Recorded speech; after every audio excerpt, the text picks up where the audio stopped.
I am going to write down on the screen the mixes for this, and also I will add up at the end of the video a written up list with all the combinations that I have used, because it's much easier to do it this way. You might lose some of what I'm saying, and it's easier to have them written.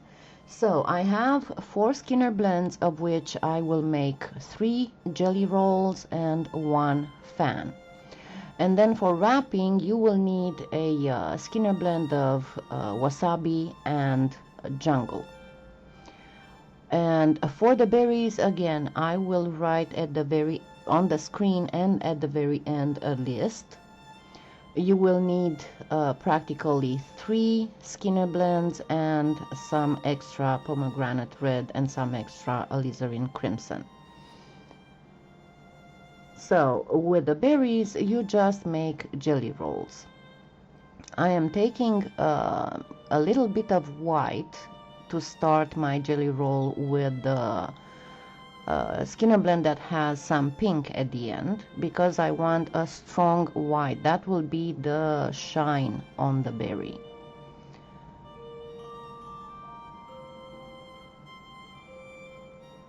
And I practically had to cut it because it was a little bit wider towards the end, so I had to redo the end. Now the alizarin crimson and black, I am rolling it with the black inside because that will be the stem of the berry. After which I am reducing a lot the one with the white in the center, because that has to be very small. We will have the one with the white in the center that will stay whole. The one that has red in the center and the alizarin crimson on the sides, we shall cut in 4. And then the one with the black in the center again will have to be very reduced. Of the red with white in the center, one of them I will be flattening, and the rest I will be using round as it is. The one that is flattened, I am rolling it around the core stem to give a little bit of a circular light shine on the berry.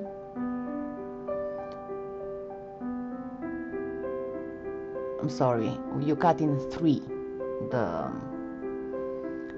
alizarin crimson and red Skinner blend jelly roll, and then flatten it as much as you can. Those will go at the edge of the berry, so we shall have the stem, then some shine. On one of them the shine will be circular around the stem, and on the other it will be near the stem, just plain round. Each of them will be wrapped in red, pomegranate red, to form the berry, and there will be more pomegranate red on one side of the stem than on the other, because the light shine has to be towards one side, not in the center. And then once you have covered with the red, then on one you will have 2 cylinders, one with the circular flattened out white centered jelly roll, and one with the round jelly roll. And on one of them you shall place practically 2 of the flattened areas of the red and the alizarin crimson, and on the other one you will place just 1 to create shadow.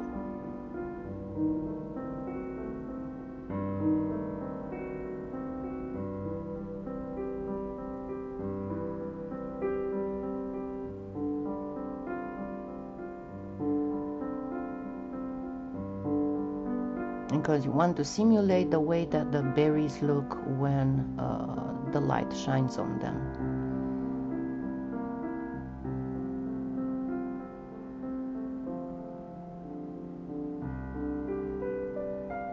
Make sure that you make your roll all pretty and round.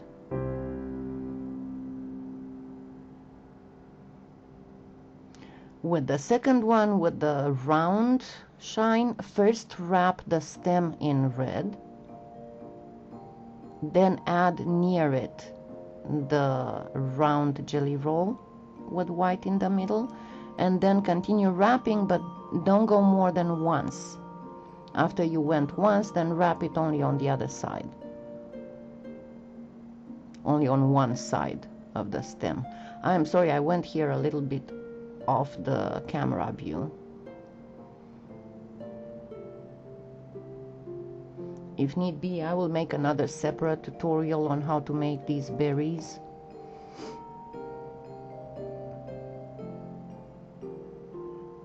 But I need to wait because I'm running out of pomegranate. So it will have to wait until next week. And then on this one you will place, after finishing the red wrapping, you will place again the crimson, alizarin crimson edged one, and you place it pretty much on the opposite side than where the light point is, and you place both ends, both pieces.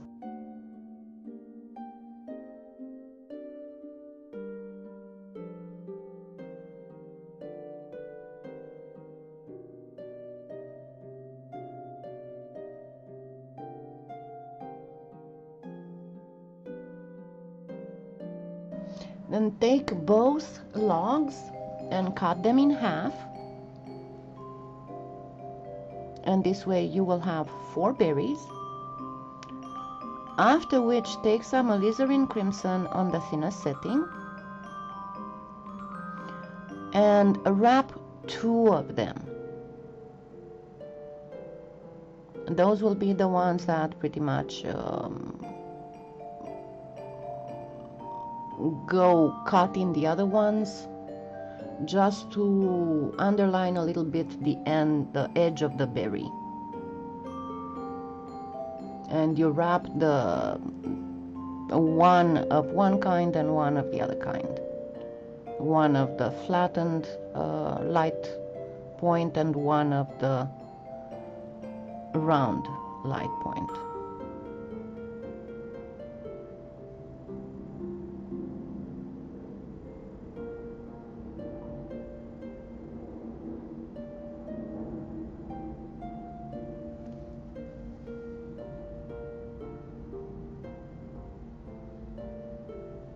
Now let's start building the leaves. Practically, it's relatively simple to explain what you do. I'm taking one of the logs that I have, of the plugs that I have, and I am reducing it quite a bit, after which I will be cutting it in 4, because with all these logs you will cut them in 4, and the fan you will cut it in 2, and you will create those segments of leaf that are between the veins of the leaf. With the one that is the lightest, I make thinner pieces, and always place the lighter part that normally was the inside of the jelly roll towards the outside of the leaf segment. The one that was the lightest in the center, I make smaller pieces by reducing them, and then I complete the segment of leaf with jungle.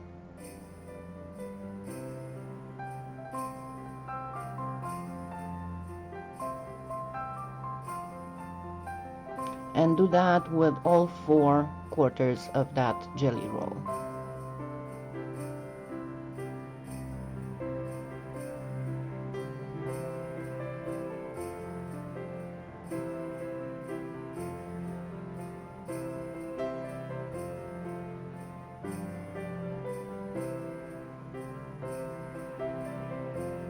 And this is pretty much how they will look like.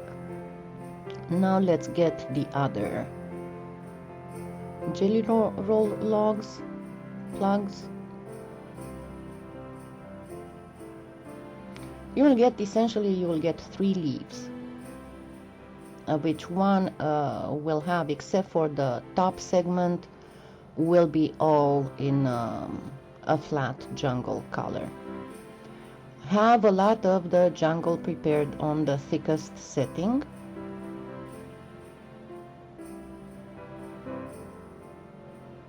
And the segments that you have made with the reduced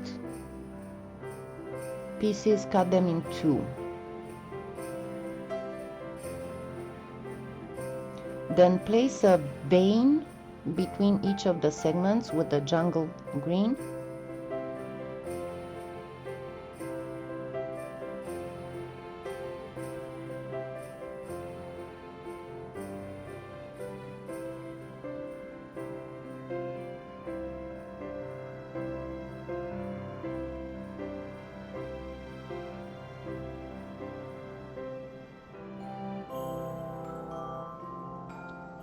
And thus you're forming half of one leaf.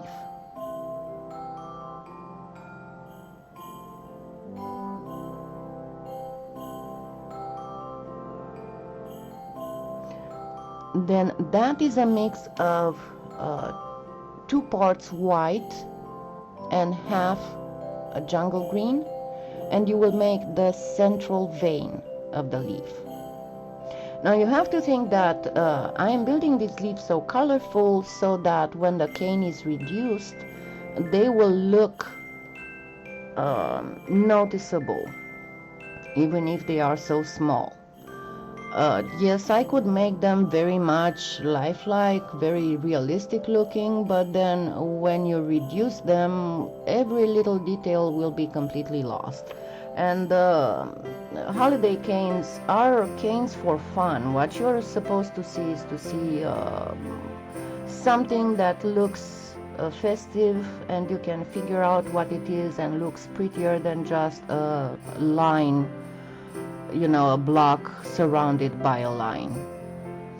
So as you see, I'm building the second part, the second half of the leaf with squares of the jelly roll and with the halves of the fanned plug, also with veins of the jungle green in between, and I place just a bit of that lighter color vein at the very bottom.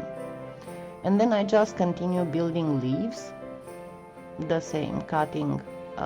I still have a few segments of that very reduced quarter completed with jungle, and I do exactly the same. I just use the quarters with jungle sheet in between as a vein. And when you wrap the leaf in the Skinner blend that's made with the wasabi and the jungle, you place the wasabi towards the bottom of the leaf and the jungle towards the top.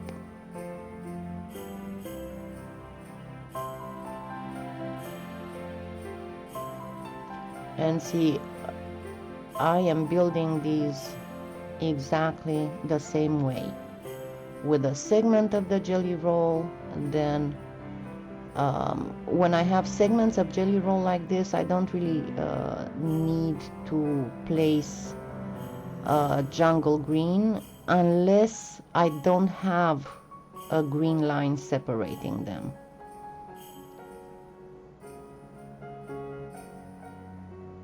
So if there is any light part of the jelly roll that would be touching the next segment, then you have to place a vein of jungle green. If there is not, then you don't have to.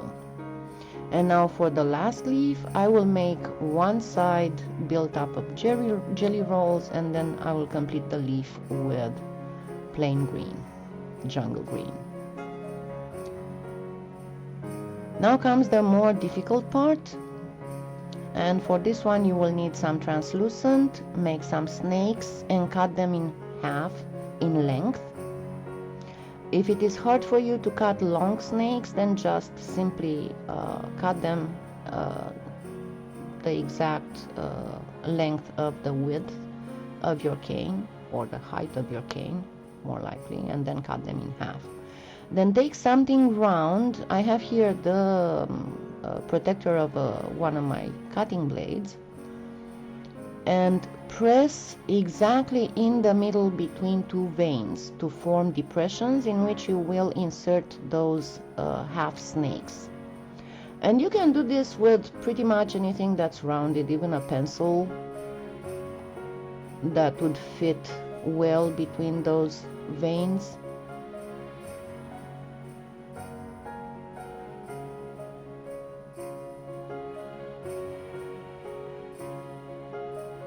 And do that to all the leaves that you have prepared.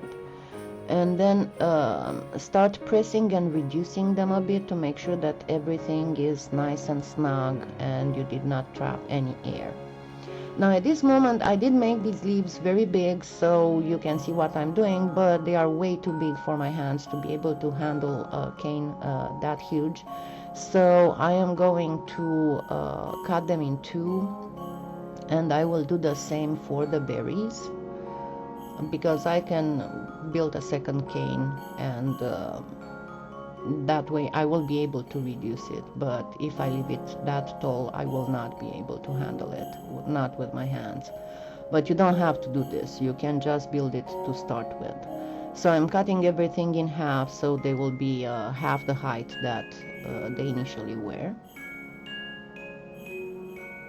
Now comes arranging them, and I will first arrange the berries. You don't want to squish them one into the other, because if you do that, they will lose their shape. They will not be round anymore. So first decide how you want to arrange them, how you want to group them.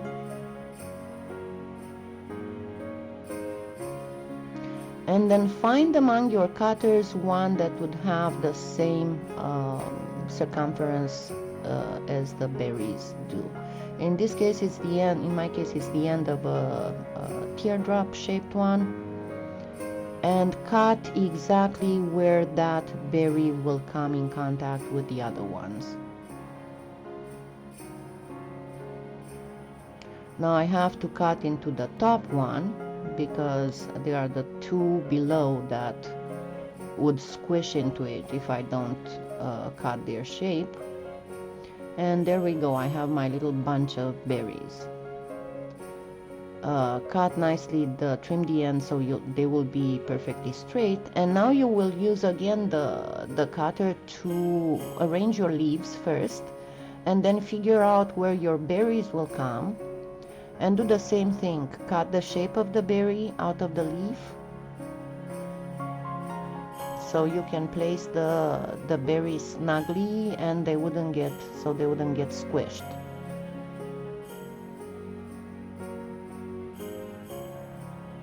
And then I'll do a cut on that leaf as well, because number one, it looks like it comes from behind the other leaf, and then it will come in contact with one of the berries.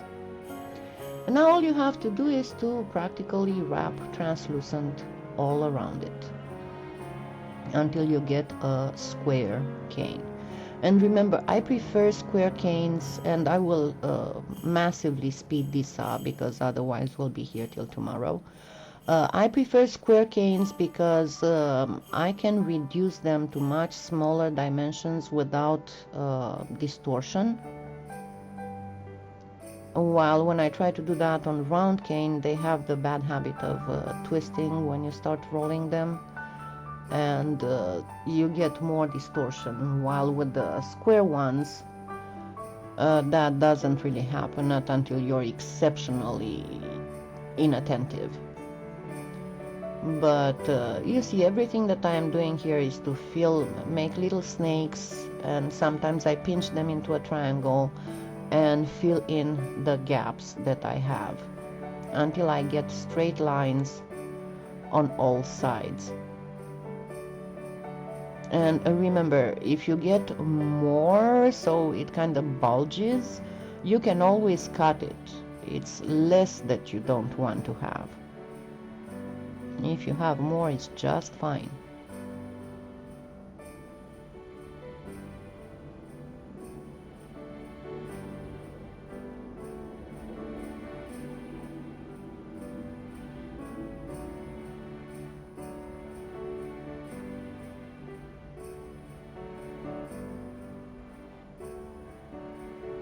And just keep, you know, making sheets of translucent. Make sure that it's very well conditioned, because you already had the other, you've worked a lot with the other clay, and if it's not well conditioned, you'll have the inside bulging out when you're reducing.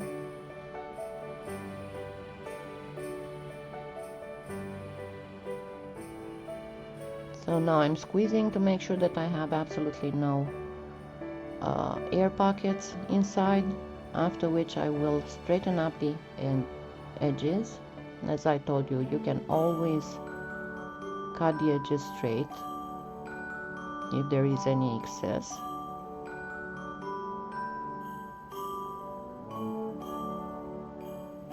And then just go ahead and reduce it. And again, you don't have to make it this big. I usually make them this big so you can see what I am doing. But you can make them much smaller, and it will be much easier for you. Smaller and taller, it will be much easier for you to reduce it.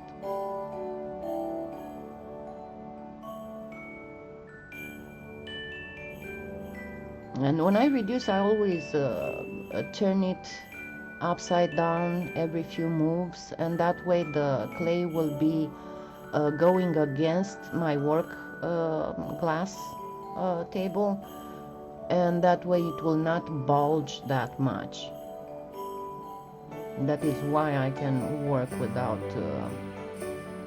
losing too much clay, because the cane caps are wonderful, but you cannot use them until your cane reaches a certain dimension.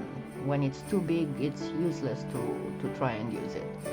And I will actually cut this in two because it gets too tall for my own personal taste. If it gets so tall, I cannot work with it anymore. That's why I cut the other pieces in half. But there you go. This is pretty much how it looks like. Cutting the distorted edges and continuing to reduce. And this is it. This is the first of the hollyberry canes. Now let's work with the second one. This one is way simpler. We will use the same berries as in the first one, and that is a Skinner blend of practically 2 parts white to 1 part jungle green to 1/4 black, and it's just doubled. So I have 4 parts white, 2 parts jungle green, and half a black. And this is how you arrange them. Put the black at the very edge to cover the entire length. And then just build your Skinner blend. And as you build it, keep folding it a little bit in a diagonal, like I showed you in my other videos, so that you don't really have any white left. You will actually have a very, very, very light green. You see, there is a difference between the lightest end of my Skinner blend and my white glass working area. After which you stack it and you make a long strip that you will fan.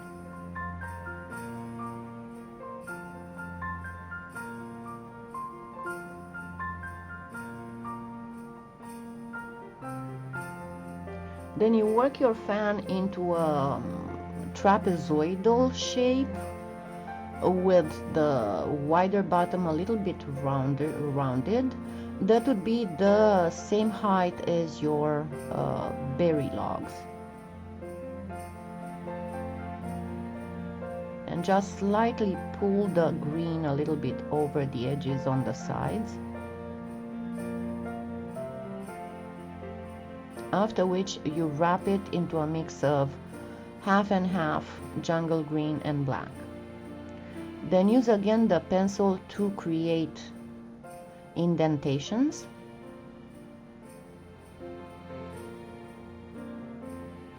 Do that before you wrap it.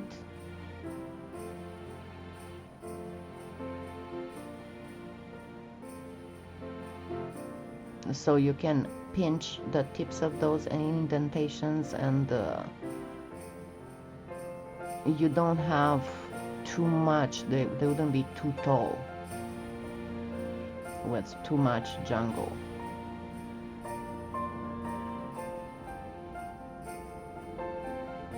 And make the depressions fairly deep.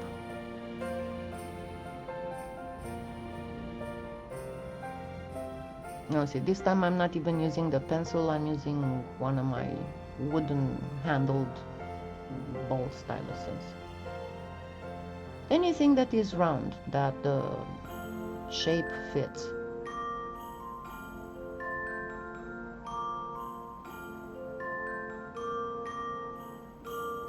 Then you will use the same mix of black and jungle green on the thinner setting, the same setting as for the wrap, to create veins.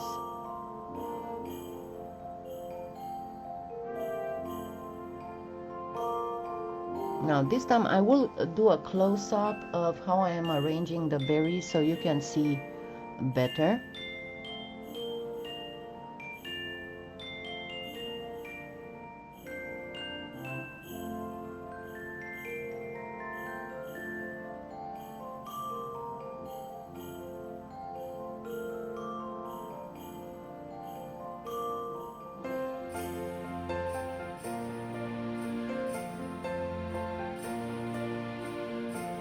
Try to have the light point facing the same direction, even if it is on the top or on the bottom part of the berry, because otherwise it looks unnatural. Don't have one to the left and one to the right. Now again, I will cut the shape of the berry in the leaf, but first I will do the veining on the leaf. And do the veining cut so that the veins will come out at the tip of those, at the pointy tips of those indentations that you made. First the central vein,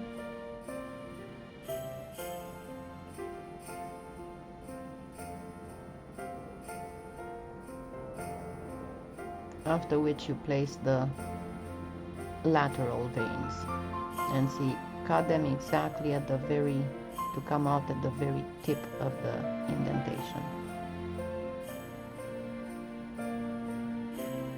and just place your jungle green and black mix there.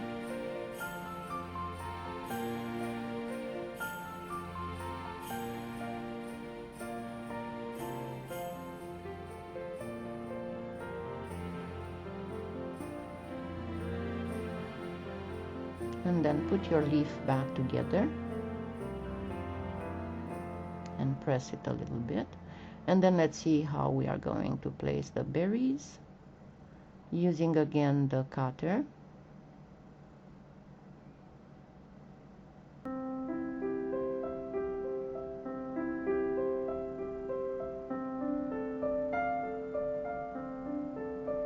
And then put together the leaf and the berries. And again, the whole thing is to make sure that everything is straight, because when you start reducing, if it's not, doesn't have a straight top and bottom, it might start going awry.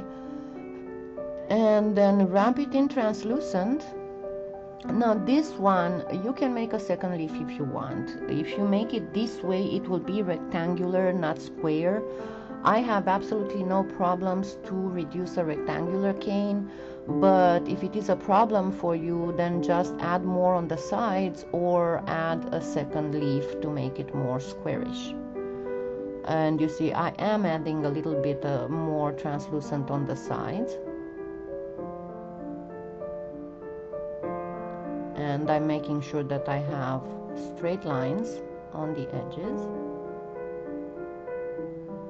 And there is no area where the colored part of the cane comes out. And then just keep reducing it. And here we have two pretty holly berry canes that you can use for cabochons, you can use for beads you can use to cover Christmas ornaments. You can just cut slices and glue them on the greeting cards that you make. You can make book signs and many other things.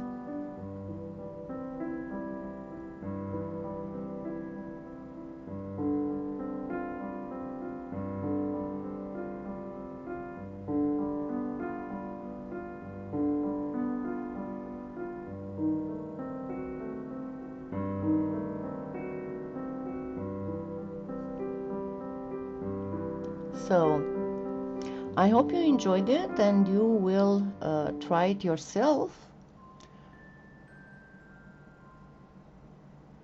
They are a lot of fun to make.